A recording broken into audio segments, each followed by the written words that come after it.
Okay, सो economics में हमने chapter number 1 start किया हुआ है जिसमें हम नेचर और स्कोप ऑफ इकोनॉमिक्स के बारे में बात कर रहे हैं। तो प्रीवियस लेक्चर में हमने डिस्कशन की थी कि इकोनॉमिक्स क्या होती है। ठीक है, किस चीज़ के बारे में हम इसमें डिस्कशन करते हैं।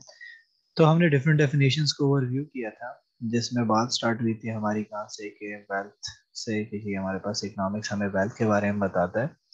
ठीक है, फिर हमारे पास जो है ना दूसरा जो है ना राइटर आया जिसने जो है ना थोड़ा इसको डेवलप किया, इकोनॉमिस्ट ने। उसने कहा कि नहीं, वेल्थ नहीं हो सकता, हमारे पास ह्यूमन वेलफेयर के लिए भी हम इसमें जो है ना डिस्कशन करते हैं।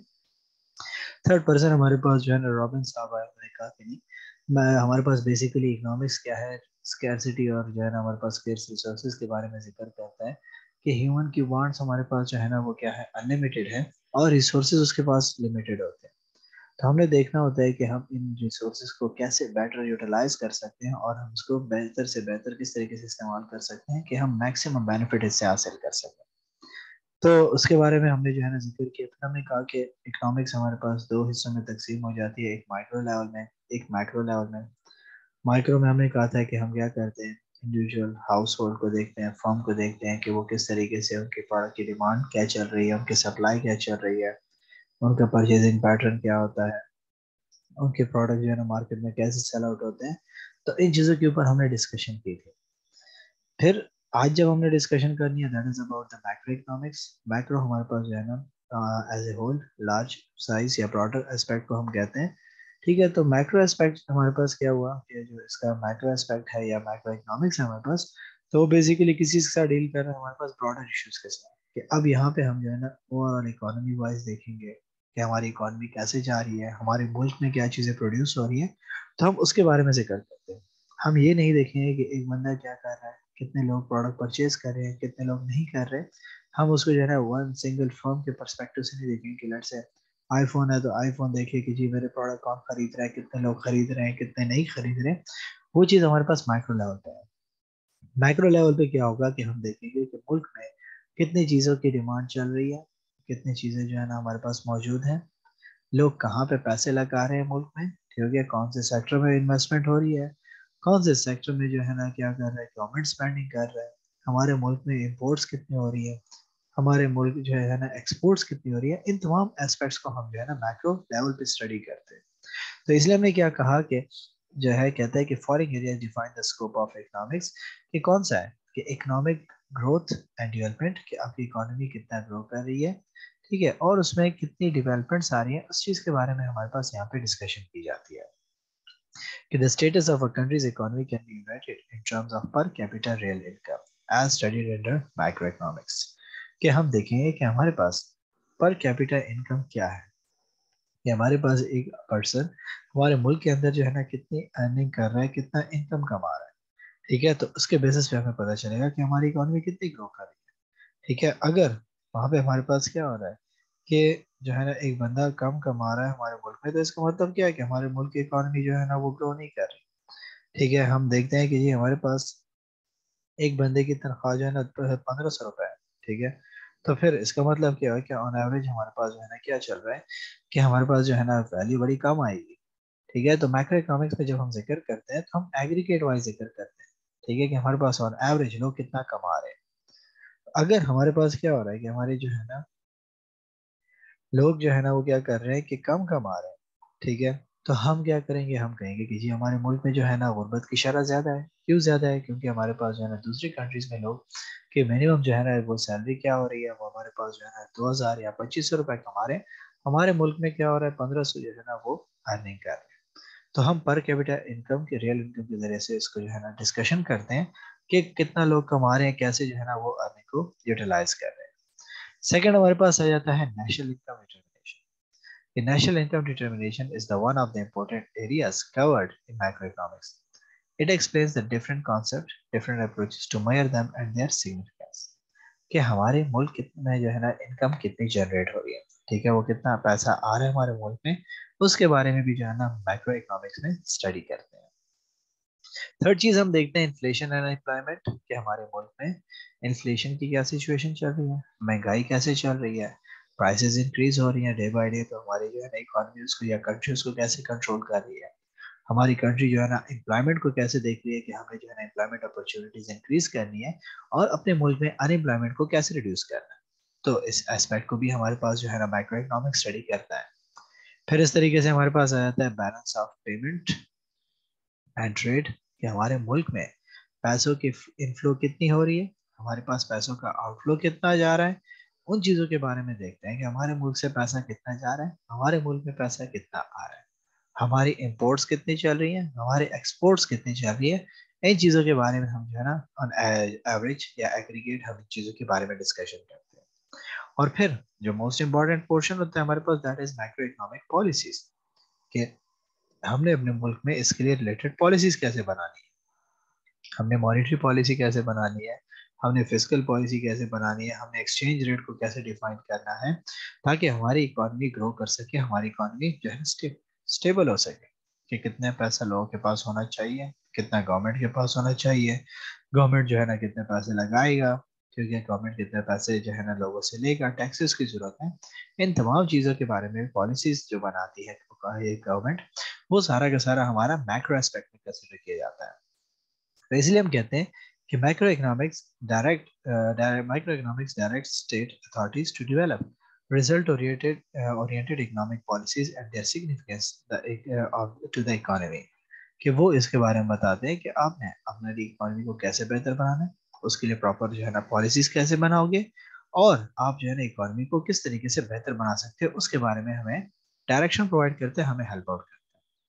सो कहते हैं कि जो मोस्ट इंपॉर्टेंट फैक्टर हमारे पास जो है ना मैक्रो साइड पे देखने होते हैं, कहते हैं कि the noteworthy factors for macro economics are national income, inflation and unemployment, rate of interest और पब्लिक टैक्स। कि हम इन चीज़ों के बारे में मोस्टली मैक्रो इकोनॉमिक्स में जो है ना डिस्कशन करते हैं कि हमने जो है ना कैसे नेशनल इनकम को इम्प्रूव करना है, इन्फ्लेशन को कैसे कंट्रोल करना है, अपने मुल्क में जो है ना अनएम्प्लॉयमेंट को कैसे रिड्यूस करना है। So these are the major issues जिनके बारे में हम मोस्टली जो है ना इसमें मैक्रो एस्पेक्ट से कवर करने की कोशिश करते हैं। इस बेसिस पे अगर हम देखें तो हमारे पास जो है ना मैक्रो इकोनॉमिक्स का फायदा क्या हुआ।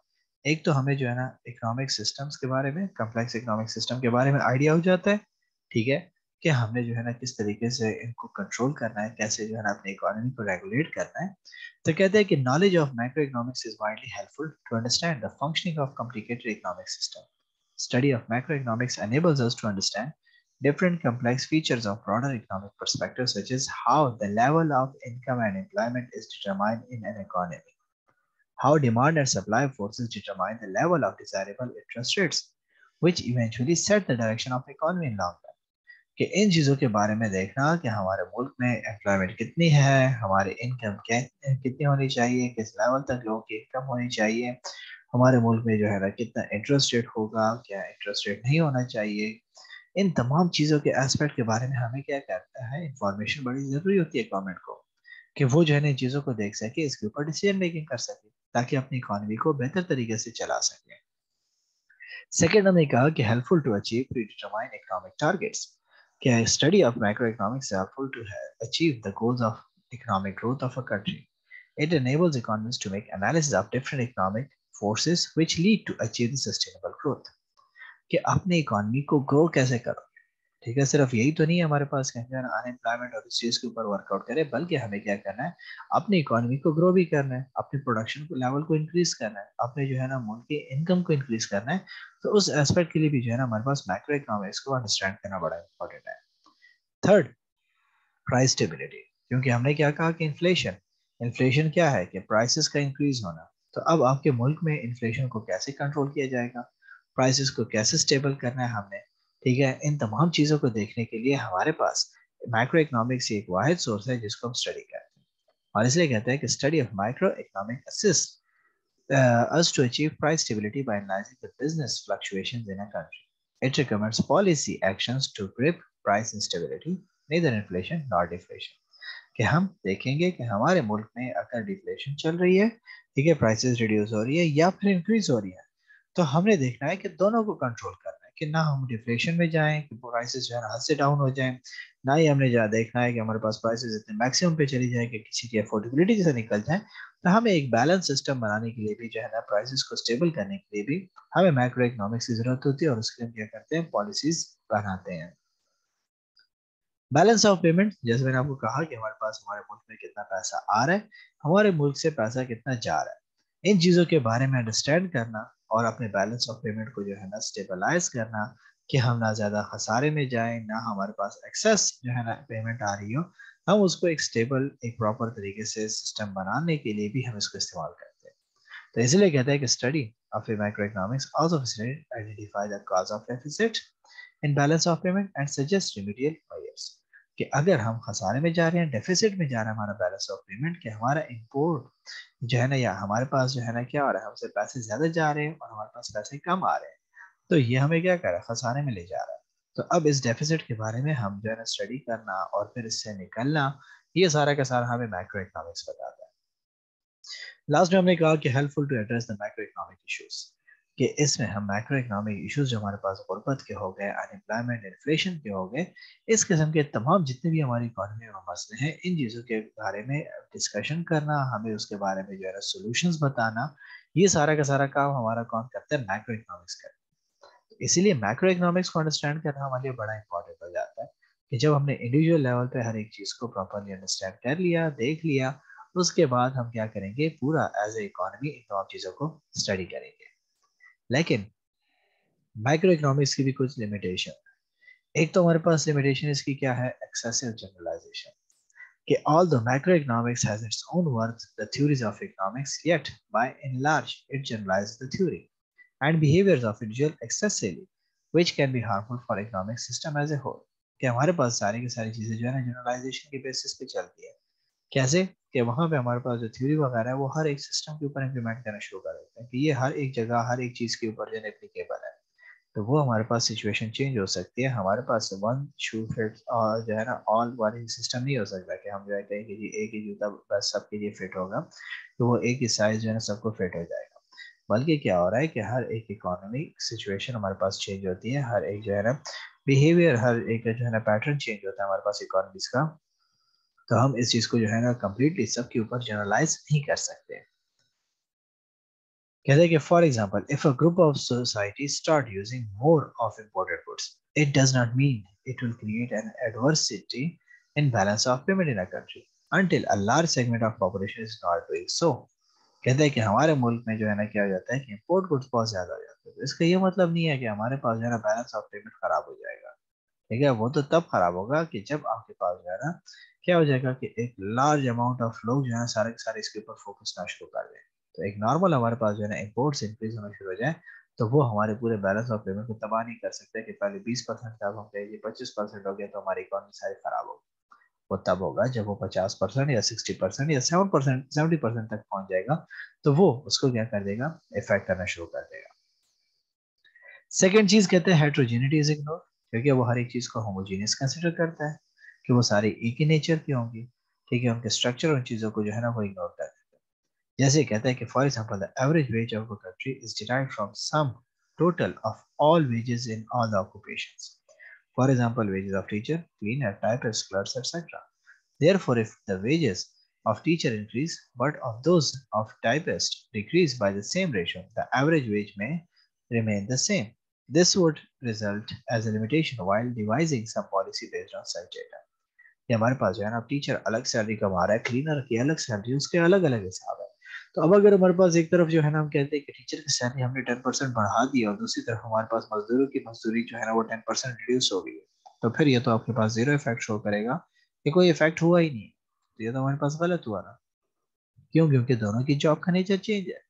तो जहाँ पे जो है ना इंक्रीज आया हुआ है वो इस चीज को रिकॉर्ड नहीं कर रहा, बल्कि वो क्या कर रहा है कि वो दोनों को एक ही लेवल पे कंसिडर करके क्या कर रहा है, दोनों के इफेक्ट्स को कैंसिल कर रहा है, जो कि इसकी जो है ना लिमिटेशन में कंसिडर होता है। फिर उसके बाद कहते हैं कि एनालिसिस कैन बी मिसलीडिंग। किस तरीके से मिसलीडिंग है, कि aggregate sometime ignores the changes occurred in different sectors which can be misleading for economic policy derivation. कि जैसे मैंने आपको कहा कि माइक्रो इकोनॉमिक्स में हम क्या करते हैं, सारा का सारा एग्रीगेट डिमांड के ऊपर हम जिक्र करते हैं, कि हमारे पास एवरेज के ऊपर हम सारी बात चल रही है। तो एवरेज में कहता है कि अगर हमारे पास क्या हो जाता है, कि वो जो है ना सेक्टर वाइज स्टडी नहीं कर रहा, डिफरेंट किस्म के सेक्टर्स एग्जिस्ट कर रहे हैं, तो वो तो सबका एवरेज का जिक्र कर रहा है। तो फिर जब वो सबको एक जैसे लेना शुरू कर देगा, तो फिर तो आपके पास जो है ना मिसलीडिंग हो जाएगी आपकी policy. For example, in a macroeconomic analysis shows a growth in agriculture sector if a good harvest in rice crop has compensated a bad harvest of cotton. तो वो क्या कर रहा है कि हमारे पास वही पुरानी वाली बात कि अगर आपके पास जो है ना राइस क्रॉप अच्छी हुई है और आपकी जो है कॉटन जो है ना वो अच्छी नहीं हुई, तो वो एक दूसरे के इफेक्ट को कैंसिल कर देंगे। तो आपके पास ऐसा तो नहीं है, वो तो एक अलग सेक्टर चल रहा है, ये आपके पास एक अलग चीज चल रही है। तो दोनों को वो क्या कर रहा है, एक ही कंसिडर कर लेता है, जिसकी वजह से हम कहते हैं कि ये जो कुछ हमारे पास इसकी क्या हो सकती है लिमिटेशंस हैं, जो माइक्रो इकोनॉमिक्स को फुली हम इम्प्लीमेंट नहीं कर सकते। फिर हमारे पास कहता है कि independence interdependence of micro economics and micro economics. तो जाहिर सी बात है माइक्रो और माइक्रो दोनों एक साथ काम करते हैं, ठीक है, दोनों जो है एक सब्जेक्ट का हिस्सा है। ठीक है, सो कहता है कि हमारे पास स्टार्ट कहाँ से होगा, हमारे एंटरप्रेन्योर से स्टार्ट होगा। जब वो स्टार्ट करेगा माइक्रो लेवल पे अपने जो है ना तमाम सिचुएशंस को देखेगा, ठीक है, तो उसके साथ साथ वो अपनी इकोनॉमी को भी तो देखेगा। ये नहीं हो सकता कि एक बंदा बिजनेस स्टार्ट कर रहा है तो वो जो है ना पॉलिटिकल सिचुएशन को ना देखे, वो गवर्नमेंट के टैक्सेस को ना देखे, गवर्नमेंट की पॉलिसीज को इग्नोर कर दे, ये तो पॉसिबल नहीं है। तो इसीलिए कहता है कि if overall economic conditions are healthy and business friendly, then the investment and hiring of new staff will be considered as individual business setup also। कि जैसे आपके पास जो है ना इंडिविजुअल लेवल पे देखो, तो अगर आपके पास जो है ना कोविड की सिचुएशन खत्म हो जाती है और आपके पास इकोनॉमी स्टेबल हो गई है, तो जब इकोनॉमी स्टेबल हो गई है तो हर बंदा क्या कर रहा है, बिजनेस से स्टार्ट। जब आपकी इकोनॉमी स्टेबल नहीं थी, आपके पास लॉकडाउन की सिचुएशन चल रही थी, आपके पास बिजनेसेस जो है ना लॉक हो रहे थे सारे के सारे, कंट्री बंद होने की तरफ जा रही थी, तो वहां पे कोई भी जो है ना इन्वेस्टमेंट नहीं कर रहा था, हर बंदा इन्वेस्टमेंट को रोक रहा था। तो वो जो है ना इस लेवल पे इसको देखता है कि हमारे पास अगर हमारी इकोनॉमी बेहतर है, ग्रो करी है, तो हर बंदे के लिए एक अपॉर्चुनिटी है कि वो इस इकोनॉमी में इन्वेस्टमेंट करे, इंडिविजुअल लेवल पे अपने बिजनेस को स्टैब्लिश करे। साथ में कहता है कि similarly the performance of macroeconomy eventually depends on the decision taken in an economy at micro level or decision made by individual household and business. For instance, if people habitually spend little proportion of their disposable income, then a multiplier effect will be created as there would be a sharp decline in investment and employment। कि हमने क्या कहा था कि individual house hold बंदा वो क्या करता है कि अगर डिसीजन मेकिंग करता है तो उसका पूरा बिजनेस और इन चीजों के ऊपर इफेक्ट पड़ेगा। कैसे इफेक्ट पड़ेगा, अगर कहते हैं कि हमारे पास लोग जो है ना वो थोड़ा सा अमाउंट क्या करना शुरू कर दे, स्पेंड करना शुरू कर दे, और ज्यादातर वो सेविंग की तरफ जाए, तो सेविंग की तरफ जाएंगे तो उसकी वजह से क्या हो जाएगा, हमारे पास जो है ना मल्टीप्लायर इफेक्ट क्रिएट हो जाएगा, कि वहां पे जो है ना आपके पास इन्वेस्टमेंट एम्प्लॉयमेंट जो है ना वो कम हो जाएगी। क्यों कम होना शुरू हो जाएगी, कि वो पैसा जो है ना जो वहां पे बिजनेसेस के ऊपर इस्तेमाल हो रहा था, बिजनेसेस उसको इस्तेमाल कर रहे थे, वहां से वो चीज निकल के कहाँ चली गई है, ठीक है, वो हमारे पास जो है ना वो रुक गई है, वो रुक गई है, वो बिजनेसेस जो है ना एक्सपेंड नहीं हो रहे, ठीक है। सो हमारे पास जो है ना वो इस इफेक्ट में उसका चेंज हो गया। सो जहाँ पे हम क्या कहते हैं कि हमारे पास देखा आ जाता है हमारे जो है ना मल्टीप्लायर इफेक्ट का, तो मल्टीप्लायर इफेक्ट के बारे में बेसिकली हम क्या कहते हैं कि हमारे पास जो प्रोपोर्शन ऑफ अमाउंट है हमारे पास इंक्रीज या डिक्रीज जिनमें आता है, क्योंकि हमारे इनकम की में जो है, ठीक है, तो उसकी वजह से हम क्या कहते हैं कि या हम जो है ना पैसे लगा रहे होते हैं या फिर हम पैसे वहां से निकाल लेते हैं। तो लोगों ने क्या करना शुरू कर दिया कि जब वहां पे इन्वेस्टमेंट करना छोड़ दिया और बिजनेसेस में पैसे लगाना बंद कर दिए, कि उनके प्रोडक्ट्स को खरीदना कम कर दिया, ठीक है, तो फिर इसकी वजह से क्या हो जाएगा कि आपकी इकोनॉमी से वो जो है ना या आपके जो है ना बिजनेस से पैसा निकलना शुरू हो गया, लोगों ने उसको सेविंग में रखना शुरू कर दिया, तो वो पैसे आपके पास लिमिट होना शुरू हो गए। तो इससे क्या हो जाएगा कि जो कारोबार वगैरह परफॉर्म कर रहे हैं उनके लिए तो कोई फायदा ही नहीं रहेगा, क्योंकि लोग उसके प्रोडक्ट को तो परचेज नहीं कर रहे। तो जब उनका प्रोडक्ट सेल आउट नहीं होगा तो वो किसके लिए प्रोडक्ट बनाएंगे, तो उनके लिए तो वो चीज यूजफुल नहीं रही, पर्पसफुल नहीं रही। तो इसीलिए हम कहते हैं कि माइक्रो और मैक्रो इकोनॉमिक दोनों डिपेंडेंट है एक दूसरे पे। ये बात माइक्रो से स्टार्ट होती है, मैक्रो लेवल पे जाती है। इकोनॉमी किससे बन रही है, इन्हीं लोगों से ही तो बन रही है, हमारे इन्हीं बिजनेसेस से तो ही बन रही है। तो हमारे पास प्रोडक्शन कितनी होगी, कितना कौन प्रोड्यूस करेगा, ये सारे के सारे डिसीजन तो हमारे किस पे डिपेंड करें, हमारे माइक्रो लेवल पे। तो दोनों हमारे पास क्या है, कनेक्टेड है, हम इसको एक दूसरे से अलग कंसिडर नहीं कर सकते।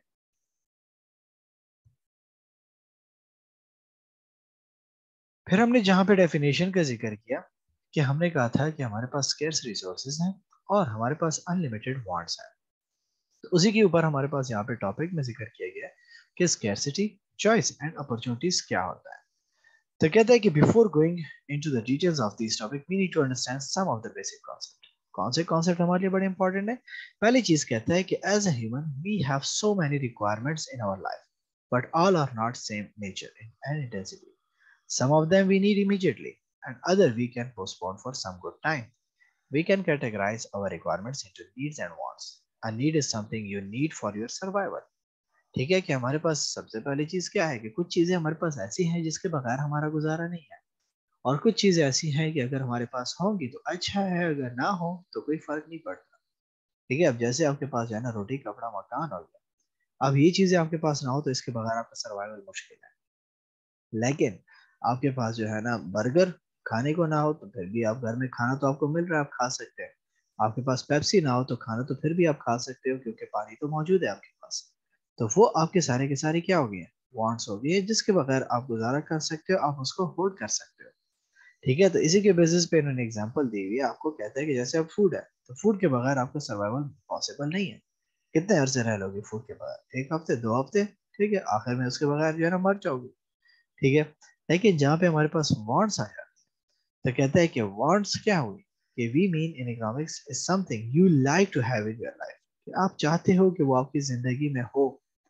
ठीक है, सो कहता है कि it is not necessary thing without we can not live without we, but we feel good to have it, कि हो तो हमें अच्छा फील होता है कि हाँ सही है यार, पेप्सी पी रहा हूँ या जो है ना मैं बर्गर खा रहा हूँ या पिज्जा खा रहा हूँ। ना हो तो फिर कोई फर्क नहीं पड़ता क्योंकि खाने को तो आपको बेसिक नीड तो आपकी पूरी हो रही है। तो जैसे कहता है कि अब हैवी बाइक है, तो अब हैवी बाइक जो है ना आपके डिजायर या वांट है एक बंदे के लिए, ठीक है, अगर उसके पास नहीं है तो वो मर नहीं जाएगा कि यार मेरे पास बाइक नहीं है। लेकिन जहाँ पे हम कहते हैं कि अस्थमा का पेशेंट है, ठीक है, तो उसके लिए इनहेलर बड़ा जरूरी है। अब वो जो है ना अगर मौजूद ना हो तो उसके बगैर मर जाएगा। लेकिन जहाँ पे एक बंदे को चॉकलेट पसंद है, उसको चॉकलेट चाहिए होता है, अब वो चॉकलेट ना खाए तो मरेगा नहीं उसके बगैर। ठीक है, बट क्या हो जाएगा कि वो जो है ना गुजारा नहीं कर पाएगा, उसका दिल करेगा कि मैं जो है ना इसको खा लूं। तो ये क्या हुआ कि उसकी नीड नहीं है बल्कि वो डिजायर थी। तो वांट और नीड में हमारे पास डिफरेंस क्या हुआ कि नीड्स के बगैर हमारा सर्वाइवल मुश्किल है, और वांट्स के बगैर हमारा सर्वाइवल पॉसिबल है। लेकिन अगर मौजूद हो तो एक हमारे पास अच्छा, हमारे पास इंप्रेशन आता है या हम अच्छा फील करते हैं, या हमारी जो है ना हम उसकी चीज के साथ सेटिस्फाई होते हैं, तो हम चाहते हैं कि हमारे पास ये चीज होनी चाहिए। सेकेंड इंपॉर्टेंट चीज हमारे लिए जो अंडरस्टैंड करने के लिए वो है हमारे पास है एजेंट्स और पार्टिसिपेंट इन इकोनॉमी, कि इकोनॉमी को बनाने में कौन कौन सी चीजें शामिल होती हैं। अभी एक ऐसी टर्मिनोलॉजीज है जो आपको थ्रू आउट याद रखनी है, क्योंकि बार बार हम जहाँ पे जितने हमारे पास जिक्र आता जाएगा तो अर्न वर्ड हम इन्हीं वर्ड्स के ऊपर जो है ना डिपेंडेंसी शो करेंगे। हम हाउस होल्ड को यूज करेंगे, हम फर्म्स के वर्ड यूज करेंगे, तो वो आपके माइंड में होना चाहिए कि हम किसके बारे में बेसिकली बात कर रहे हैं। तो पहली चीज हमारे पास है एजेंट, कि एन एक्टर और decision maker with in an economic model. कि हमारे पास एजेंट कौन होगा, वो बंदा होगा जो बेसिकली क्या कर रहा है, हमारे डिसीजन मेकिंग में हमें हेल्प आउट कर रहा है। या वो एन एक्टर है कि जो वहां पे वो बेसिक अपना रोल परफॉर्म कर रहा है, जो वो डायरेक्टली एसोसिएटेड है इन तमाम चीजों के साथ। सेकेंड, हाउस होल्ड की consumption units, the collective group of individual who are not only consuming goods and services but also providing labor for firms. They allocate scarce income between different goods and services to satisfy their needs. कि आपके पास जो घर में लोग मौजूद हैं, अब एक बंदा क्या करता है कि वो मजदूरी करता है एक कंपनी के लिए, वहां से पैसे लेता है दूसरे कंपनी की चीजें परचेज करने के लिए। फर्नीचर की कंपनी में काम करने वाला बंदा वहां से पैसे लेकर क्या कर रहा है, गंदम खरीदता है घर के लिए, जो है ना टमाटर और सब्जियां लेकर आता है, तो क्या कर रहा है, ये इज द हाउस होल्ड। कि एक जगह वो जो है ना लेबर का रोल परफॉर्म कर रहा है, दूसरी जगह पे वो क्या कर रहा है कि वो अपने जो है ना नीड्स को सेटिस्फाई कर रहा है। तो दोनों हमारे पास क्या चल रहे हैं, सिस्टम एक साथ चल रहा है। तो इसको हम हाउस होल्ड कहते हैं। फर्म्स हमारे पास क्या होती है, वो प्रोडक्शन करते हैं। ठीक है, so the collective group of organization producing goods and services and economy, allocating scarce factors of production, labor, equipment, raw material between different production products to increase its profits. कि ये प्रोडक्शन चीजों को produce करेगा। तो हमारे पास जितने भी firms का हमारे पास जिक्र होगा तो इससे मुराद हमारा क्या हुआ कि वो कंपनियां जो चीजें प्रोड्यूस कर रही हैं या फिर हमारे पास सर्विसेज प्रोड्यूस कर रही हैं, और वो कैसे प्रोड्यूस करती है, अपने फैक्टर्स ऑफ प्रोडक्शन को बेहतर इस्तेमाल करके अपने प्रॉफिट को इंक्रीज कर रही है। थर्ड, नेक्स्ट हमारे पास government, also known as the state, the organization that governs our society through a combination of customer, access, exercises, and laws, allocating its resources, tax revenue, staff, etc., between different social needs. So government का जहाँ पे हमारे पास जिक्र होगा तो हमारा मकसद क्या होगा, मतलब उससे होगा स्टेट। और स्टेट क्या कर रही है, वो हमारी सोसाइटी को ऑपरेट करती है, रन करती है। उसके लिए कानून बनाती है, उसके लिए जो है ना सिस्टम बनाती है, उसके लिए रिवायत बनाती है, और उसी के बेसिस पे उसको ऑपरेट करती है कि वो जो है ना वहां से अर्निंग किस सोर्स में लेगा, टैक्सेस की सूरत में लेगा। ठीक है, या जो उसको स्टाफ को हायर कर रहा है तो उनको वहां से वो सैलरी देता है, सरकारी नौकरी प्रोवाइड करके उनको जॉब अपॉर्चुनिटीज क्रिएट करके देता है, और वो लोग क्या कर रहे हैं जो या जो है ना वो जो कंट्री है वो अपनी नीड्स को फुलफिल कर रहा है। लास्ट जो टर्मिनोलॉजी हमें याद रखने की है दैट इज फॉरेन ट्रेडर्स, कि the collective group who exchange goods and services between economies. ठीक है, कि जहाँ पे हमारे पास बाहर मुल्क के लोग बैठे हुए हैं, तिजारत कर रहे हैं, कि वो अपनी चीजें यहाँ भिजवा रहे हैं, हमारे मुल्क से चीजें परचेज कर रहे हैं, तो जो हमारे पास इन दो कंट्रीज के दरमियान या डिफरेंट इकोनॉमीज के दरमियान ट्रेडिंग का फंक्शन परफॉर्म कर रहे हैं, तो उनको हम फॉरेन ट्रेडर्स कहते हैं। तो वर्ड्स हमारे पास जितने भी इन वर्ड्स का जिक्र होगा हाउस होल्ड का, उससे मुराद हमारा क्या होगा, जो लोग इसको कंज्यूम कर रहे हैं और एज ए लेबर काम कर रहे हैं। एजेंट वो होगा जो एक्टर होगा वहाँ पे, जो इकोनॉमिक मॉडल में मेन रोल प्ले कर रहे हैं, फैसले बना रहे हैं। फर्म से मुराद हमारा क्या होगा, जो हमारे पास प्रोडक्शन कर रही होंगे। गवर्नमेंट के मुराद हमारा वो स्टेट होगा हमारा, और फॉरेन ट्रेडर का जहाँ पे जिक्र होगा तो उसका मतलब क्या है, कि जो हमारे पास बिजनेस की ट्रेड और एक्सचेंज परफॉर्म कर रहे हैं। नेक्स्ट हमारे पास आ जाते हैं फैक्टर्स ऑफ प्रोडक्शन। तो चार मेजर फैक्टर्स ऑफ प्रोडक्शन है हमारे पास जो है ना natural resource, land, man made resources, capital, human resource, labour और एंटरप्रेन्योर है। ठीक है, सो इनके बेसिस पे हम क्या करते हैं, हम इन चीजों को अंडरस्टैंड करते हैं। इकोनॉमिक्स हमारे इर्द गिर्द घूमती है। तो ह्यूमन फैक्टर के बगैर हमारा तो बिजनेस जो है ना वो परफॉर्म नहीं हो सकता, क्योंकि ह्यूमन हमारे पास एक हमारा खास एलिमेंट है जो क्या करके देते हैं, आपके लिए काम करते हैं। तो उसमें सबसे इंपॉर्टेंट हमारे पास हमारा लेबर हो गया। अब आपने पढ़ाना है तो आपको जो है ना ह्यूमन की जरूरत है, आपको मशीन चलानी है तो मशीन के लिए ह्यूमन की जरूरत है। ठीक है, अगर आपको क्या करना है कि रोड ब्रेक करना है तो उसके लिए फिर भी ह्यूमन की जरूरत पड़ेगी।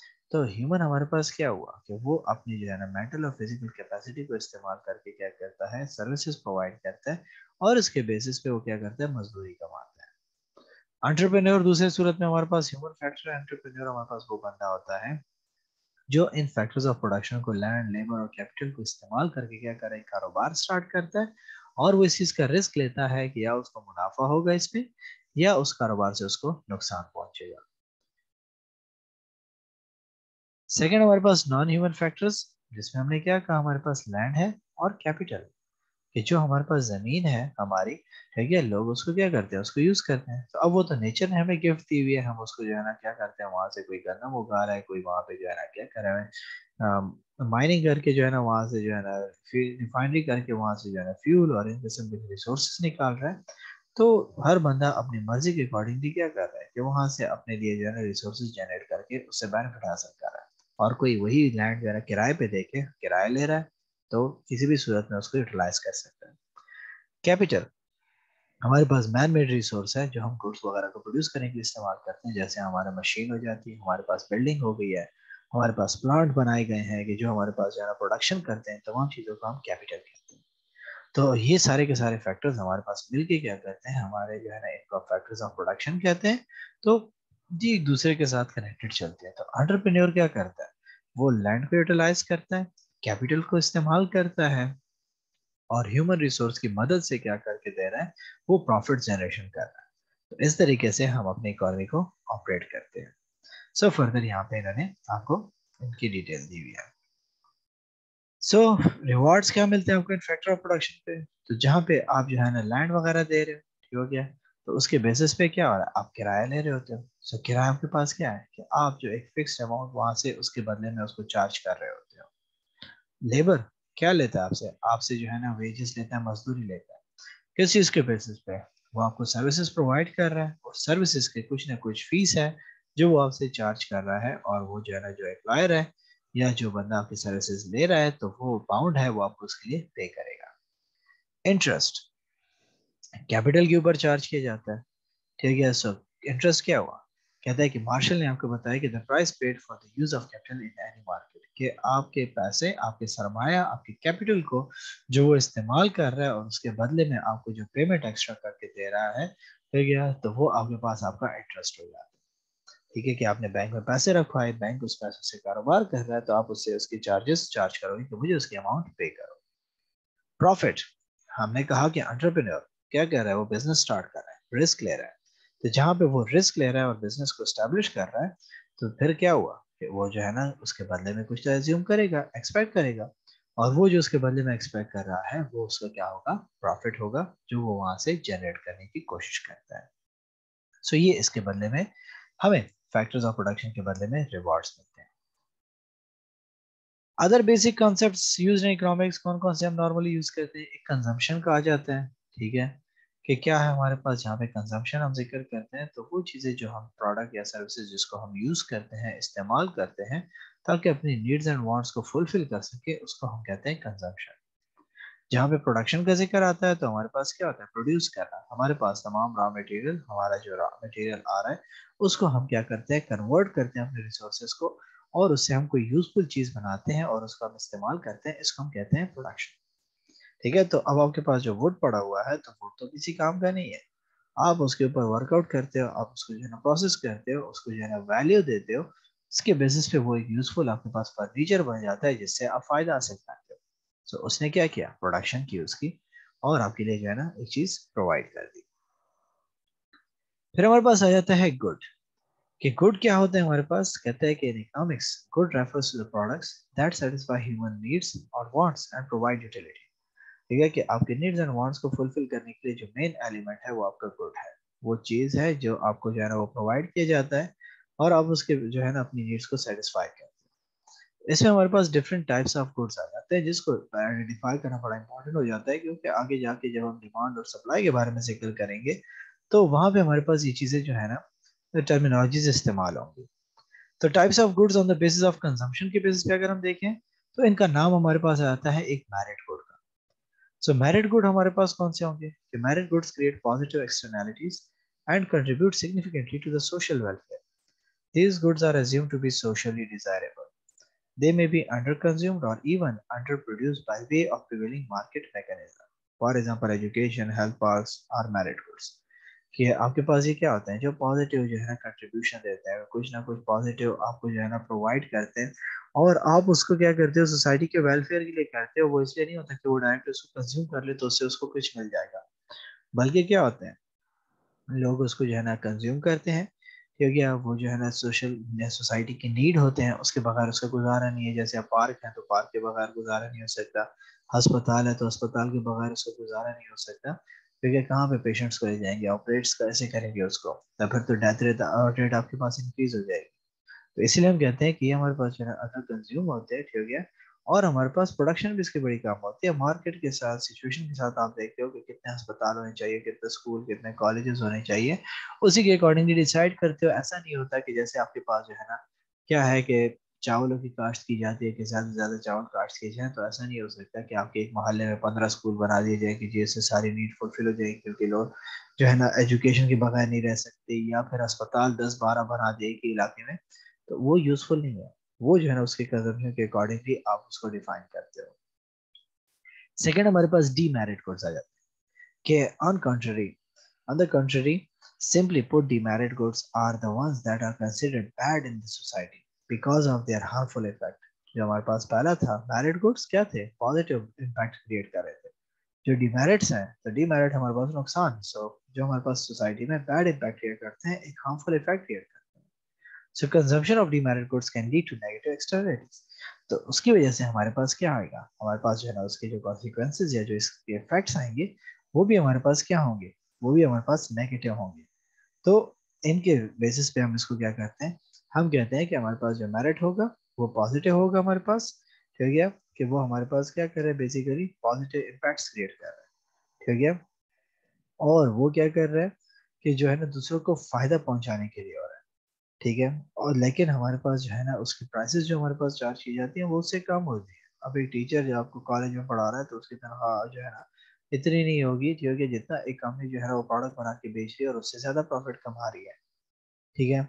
सो क्या होगा कि वो जो सर्विसेज और वो होंगी तो उसमें वो चीज़ उसको डायरेक्टली नजर नहीं आती, लेकिन जहाँ पे डिमेरिट गुड्स होते हैं वहाँ पे वो क्या होते हैं कि वो आपके पास क्या कर रहे हैं, कि जो है ना नेगेटिव इफेक्ट्स क्रिएट कर रहे हैं सोसाइटी में, नेगेटिव जो है ना रिजल्ट्स आपको नजर आ रहे हैं, ठीक है, तो वो जो है ना उसके एडवर्स इम्पैक्ट हो रही है, सारी की सारी चीजें क्या कर रही है, आपको इफेक्ट कर रही होती है, ठीक है।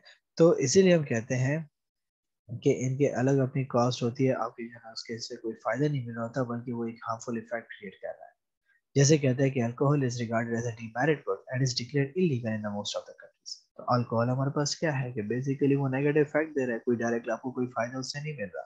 तो इसीलिए ज्यादातर कंट्रीज ने उसको क्या कर दिया, इलीगल कर दिया कि यार इससे नुकसान ज्यादा हो रहा है, इससे फायदा हमारी इकोनॉमी को ऐसा नहीं पहुंच रहा, ना ही लोगों को इससे बेनिफिट मिल रहा है। थर्ड हमारे पास आ जाते हैं public goods. Public goods are readily available to all people in society. These goods enjoy the characteristics of non-rivalry and non-excludability. A public good is not only readily available to the people, but it is also impossible to have anyone excluded in the community from enjoying these goods. ठीक है कि for example, national defense system, highway, measure taken to enhance public health, etc. are all the example of public goods. ये आपके पास क्या होता है कि ये आपके पास जो है ना अवेलेबल है तमाम लोगों को, सोसाइटी के तमाम लोगों के लिए ये चीज जो है ना गुड्स अवेलेबल होते हैं। ठीक है, और लोग इससे क्या करते हैं, इसके बेनिफिट से फायदा उठाते हैं। ठीक है, इसमें कोई कंपटीशन नहीं होता कि आप कहो कि जी ये इससे बेहतर करेगा या दूसरा उससे बेहतर बना देगा। इस किस्म की रेस उसमें नहीं होती, ना ही आपके पास उसके दरमियान मुकाबला होता है।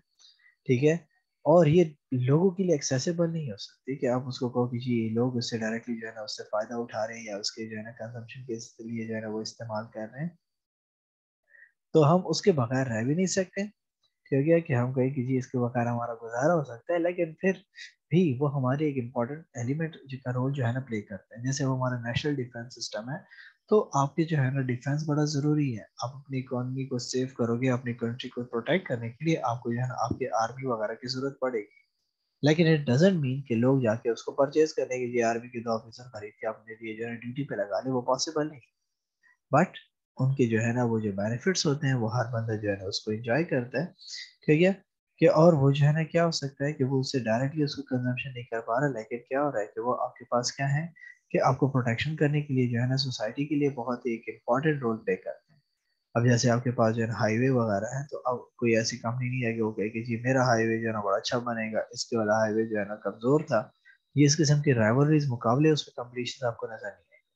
ठीक है, हाईवे इज हाईवे, बस हर कोई उसको इस्तेमाल कर रहा है, हर एक के लिए यूज के लिए वो बनाया गया है। किसी की पर्सनल प्रॉपर्टी वो चीज नहीं बन सकती।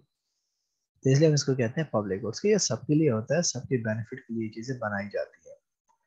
थर्ड हमारे पास जो है फोर्थ आ जाता है private goods.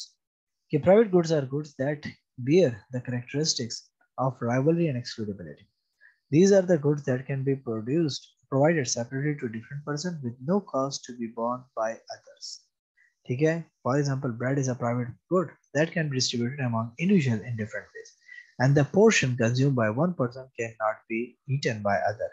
Also, there would be different competing brands of it available in the market. So, private good एक specific purpose पर specific use के लिए, एक specific person के लिए जो है ना affordability के अंदर वो चीज आती है। अब जैसे एग्जांपल दिए इन्होंने खाने की, तो रोटी आपके पास, तो रोटी आपने जो कंज्यूम कर लिया, तो अगला बंदा उसको यूज नहीं कर सकता। कैसे यूज करेगा, आपने तो उसको खा ली। ठीक है, तो वो आपने जो है ना उसको परचेज किया, वो आपके पास एक जो है ना अपने यूज की चीज थी, आपने उसको कंज्यूम किया, आपने उसको कंज्यूम कर लिया, वो चीज खत्म हो गई। ठीक है, तो दूसरा ही उसके लिए जिम्मेदार नहीं है कि आपके पैसे कोई और देगा, कि जी सोसाइटी वाले उसके लिए पैसे पे करें। जहाँ पे हमने नेशनल डिफेंस और उसका जिक्र किया, तो सब जो है ना उसके लिए क्या करें, पे कर रहे हैं, टैक्सेस वगैरह दे रहे हैं, तो सबसे कटिंग होकर जो है ना उनको फैसिलिटेट किया जा रहा है। यहाँ पे ये आपका प्रोडक्ट था, आपने इसको परचेज कर दिया, और आप ही उसको यूज करने वाले हो, तो आप जो है ना उसके लिए पे करें। और इसमें आपके पास जो है ना कंपटीटर्स भी बैठे हुए हैं, ब्रांड्स भी बैठे हुए हैं, जैसे क्लॉथिंग में देख लें, ठीक है, फूड में देख लें, तो सारे के सारे जो है ना आपस में कंपटीटर्स बैठे हुए हैं। और हर एक की कोशिश है कि मैं अच्छी से अच्छी चीज लो से लो प्राइस पे प्रोवाइड करूं, ताकि कस्टमर मेरे पास आए और मेरे प्रोडक्ट को परचेज करे। लास्ट में हमारे पास है क्लब गुड्स। कि club goods have the characteristics of exclusivity, but are non-rival till a point where congestion takes place. For example, private golf courses services rendered by clubs to their members. के अब ये आपके पास ऐसे ही जो है ना club course हो जाते हैं, कि जो क्या हो जाते हैं कि जिसके कैरेक्टरिस्टिक जो है ना हम एक्सक्लूसिविटी में कंसीडर करते हैं, लेकिन ये राइवलरी के पॉइंट पे नहीं होगा, आपस में मुकाबला नहीं होगा। जिसको जितनी अफोर्डेबिलिटी होगी, वो क्या करेंगे कि वो जाएंगे उसकी सर्विसेज हायर करेंगे। ठीक है, जैसे आपके पास यहाँ पे जो है ना हम बात कर लेते हैं कि आपके यहाँ पे लेट्स से स्विमिंग पूल बनाया गया है, तो स्विमिंग पूल जो है ना वो सबके लिए तो नहीं बनाया गया, कोई मेंबरशिप लेगा तो वहां पे जाएगा। ठीक है, यूनिवर्सिटी ने क्या कर दिया वहां पे, जो है ना स्विमिंग पूल बना लिया, गेमिंग प्लेस बना लिया है जो है, या जिम बना लिया है, तो अब वो सबके लिए नहीं है कि हर जो है ना बंदा दूसरा बंदा वहां पे जाके उसको यूज करे, बल्कि वहाँ के जो स्टाफ वगैरह होगा जिनके पास उसकी मेंबरशिप होगी वही लोग वहां पे जाएंगे और उस सर्विसेज को इस्तेमाल करेंगे। तो क्या हुआ कि वो उस क्लब सर्विसेज उसके लिए जो है ना अवेलेबल है, जो क्या कर सकता है, इसको यूटिलाइज कर सकता है। लास्ट टाइम हमारे पास गुड्स की टाइप को हम देखें तो हमारे पास जो है ना on the basis of income भी हम इसको डिस्ट्रीब्यूट कर सकते हैं। पहला हमने इसको क्या किया, डिस्ट्रीब्यूट किया किस चीज के बेसिस पे, कंजम्पशन के बेसिस पे, कि हम उसको कैसे यूज करते हैं। तो जहां पे हमने कहा कि हमारे पास क्या हो रहा है, जो सबके बेनिफिट के लिए बनाए जाते हैं, तो वो मेरिट हो गया। ठीक है, सोसाइटी को कंट्रीब्यूशन के लिए बैठे हुए हैं, ना कि वो पैसे अर्न करने के लिए बने हुए हैं। ठीक है, जहां पे हमारे पास जो है ना गुड्स जो सोसाइटी को नुकसान दे रहे हैं, तो हमने कहा कि वो हमारे पास डीमेरिट्स है। और जहाँ पे हमने कहा कि लोग जो है ना सारे के सारे उसके लिए पे करते हैं और वो लोगों को उसके सर्विसेज मिलती है और सारे लोग उसको यूटिलाइज करते हैं, that is public goods. Private जो आप खुद परचेज करते हो, जिसके लिए आप पे करते हो, ठीक है, और दूसरे बंदे उसमें कोई कंट्रीब्यूशन पे नहीं करते, वो आपके प्राइवेट गुड्स हो जाते हैं। और फिर हमने कहा कि क्लब गुड, कि वो होते हैं जो एक खास सर्विसेज प्रोवाइड करते हैं जिसके लिए आपको मेंबरशिप वगैरह नहीं पड़ती है, और वो सिर्फ उन्हीं लोगों को सर्विसेज प्रोवाइड करते हैं जिनके पास उसकी मेंबरशिप होती है। और जब हम इनकम के बेसिस पे इसको डिस्ट्रीब्यूट करें तो हमारे पास थ्री टाइप्स आ जाती हैं, नॉर्मल गुड्स, इंफीरियर और सुपीरियर गुड्स। नॉर्मल गुड्स हमारे पास कौन सी हैं, कहते हैं कि normal goods are those whose demand increases as the income increases, such as milk. For normal goods the income elasticity is positive. Most of the goods come under this category. ठीक है, तो ये तीन नाम बड़े इंपॉर्टेंट है हमारे पास। ठीक है, कि जहाँ पे हम डिमांड और सप्लाई और इलास्टिसिटी और इस किस्म के कॉन्सेप्ट पढ़ेंगे इकोनॉमिक्स में आगे जाके, वहाँ पे हम ये टर्मिनोलॉजीज डायरेक्टली इस्तेमाल करेंगे, तो इसलिए इसका अंडरस्टैंडिंग बहुत ही इंपॉर्टेंट है। हमने कहा कि हमारे पास क्या है, कि normal goods are those whose demand increases as the income increases, such as milk. जैसे जैसे आपकी इनकम बढ़ती जाएगी आपकी कंजम्पशन उन चीजों की ज्यादा होती जाएगी। तो for normal goods the income elasticity is positive, कि हमारे पास इनकम इलास्टिसिटी आगे जाके हम पढ़ेंगे कि आपके पास जैसे इनकम बढ़ेगी उसकी वजह से जो इम्पैक्ट आएगा उसके यूज पे वो बढ़ जाएगा। ठीक है, तो हमारे ज्यादातर गुड्स ऐसे ही होते हैं। ठीक है, अब जैसे आपके पास जो है ना फूड है, चावल है, ठीक है, तो जिसकी अफोर्डेबिलिटी ज्यादा होगी वो ज्यादा चावल खाएगा। ठीक है, अब वो जो है ना सिंपल खाना को छोड़ देगा। अब मुर्गी है तो मुर्गी जो है ना वही बंदा परचेज करेगा जिसके पास अफोर्डेबिलिटी ज्यादा होगी। तो जिसकी इनकम जितनी ज्यादा होती जाएगी वो उसकी कंजम्पशन को इंक्रीज करते जाएगा। Inferior goods. Inferior goods are those whose demand decreases as the income increases, such as public transport, second-hand products, etc. With the increase in income, people tend to move from inferior goods to normal goods. The income elasticity in the case of inferior goods is negative. Inferiority here is being discussed in the context of affordability and not the quality of good. ठीक है, कि यहाँ पे जब हम inferior goods का जिक्र करते हैं तो कहते हैं कि क्लियरली आपको बता दिया कि अफोर्डेबिलिटी के पर्सपेक्टिव से बात कर रहे हैं कि आपके पास इंफीरियर गुड क्या है, कि आप जो है ना क्या करते हो कि नॉर्मली जो है ना साइकिल पे आ जा रहे हो, क्यों आ जा रहे हो, या जो है ना पब्लिक ट्रांसपोर्ट में आ जा रहे हो, क्यों जा रहे हो, क्योंकि आपके पास पैसे नहीं है, क्योंकि आपके पास गाड़ी नहीं है। तो जैसे आपकी तनख्वाह ज्यादा हो जाती है, आप जो है ना बस को छोड़ देते हो, टैक्सी को छोड़ देते हो, अपने खुद कन्वेंस खरीदते हो। तो जैसे ही आपने उसको छोड़ दिया, इसका मतलब क्या हुआ कि आप नॉर्मल गुड्स की तरफ मूव हो गए। ठीक है, और आपने इंफीरियर को छोड़ दिया। ठीक है, तो इंफीरियर गुड्स आपके पास वो होते हैं कि जो आप क्या करते हो कि मजबूरी के तहत पे आप उसको अफोर्ड नहीं कर पाते जो आपके पास नॉर्मल गुड्स को, तो आप उसके ऊपर गुजारा करते हो। और इसलिए हमने कहा कि हमारे पास इनकम इलास्टिसिटी इस केस में नेगेटिव होगी, क्योंकि जैसे जैसे इनकम बढ़ती जाएगी इंफीरियर गुड्स का इस्तेमाल कम होता जाएगा। ठीक है, तो जब एक बंदा क्या कर रहा है, एक बंदे के पास जो है ना जब तनख्वाह उसकी कम थी तो वो क्या कर रहा था, बाइक पे भी गुजारा कर रहा था। ठीक है, जैसे उसकी तनख्वाह बढ़ गई उसने जो है ना अपने लिए गाड़ी ले ली, तो bike become an inferior good. और फिर जो उसने जो है ना गाड़ी ले ली, that was a normal good जो उसने उससे परचेज किया। थर्ड हमारे पास जो लास्ट है कहता है कि सुपीरियर गुड्स।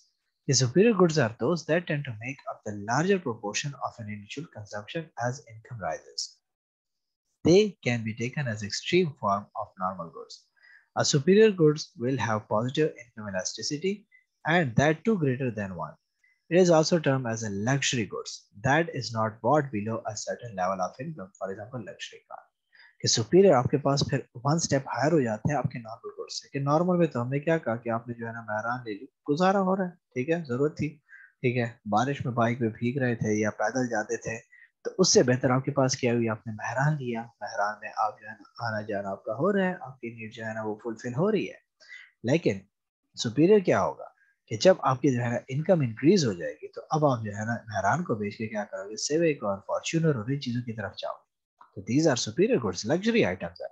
आपकी बेसिक नीड तो पूरी हो रही है, लेकिन आप क्या कर रहे हो, उससे वन स्टेप हायर जाने की कोशिश कर रहे हो। तो जब आप क्या करते हो कि हायर जाने की कोशिश कर रहे हो इनकम राइज के साथ, तो ये हमारे जो नॉर्मल गुड्स से आप निकल के कहाँ चले गए हो, आप सुपीरियर गुड्स की तरफ चले गए हो।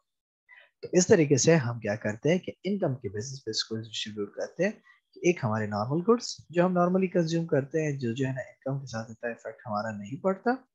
इंफीरियर गुड्स जो हमारे इनकम जब बढ़ेगी तो हम उसको लीव करना छोड़ देंगे, वो हम मजबूरी के तहत उसको इस्तेमाल कर रहे होते हैं कि हमारे पास उनकी डिमांड कम होती जाएगी जैसे इनकम इंक्रीज। सुपीरियर गुड्स हमारे पास जो है ना सेम, हमारे पास जो है ना लार्ज प्रोपोर्शन हमारा उसके ऊपर कंजम्पशन पे यूटिलाइज होता है। और जैसे ही आपकी इनकम इंक्रीज होती जाएगी, आपकी जो है ना कंजम्पशन पैटर्न चेंज होता जाएगा और आप सुपीरियर से सुपीरियर गुड्स की तरफ जाना शुरू कर देते हो। सो यहाँ तक हमारा आज का टॉपिक था। अगर आपको कोई क्वेश्चन है तो पूछ सकते हो।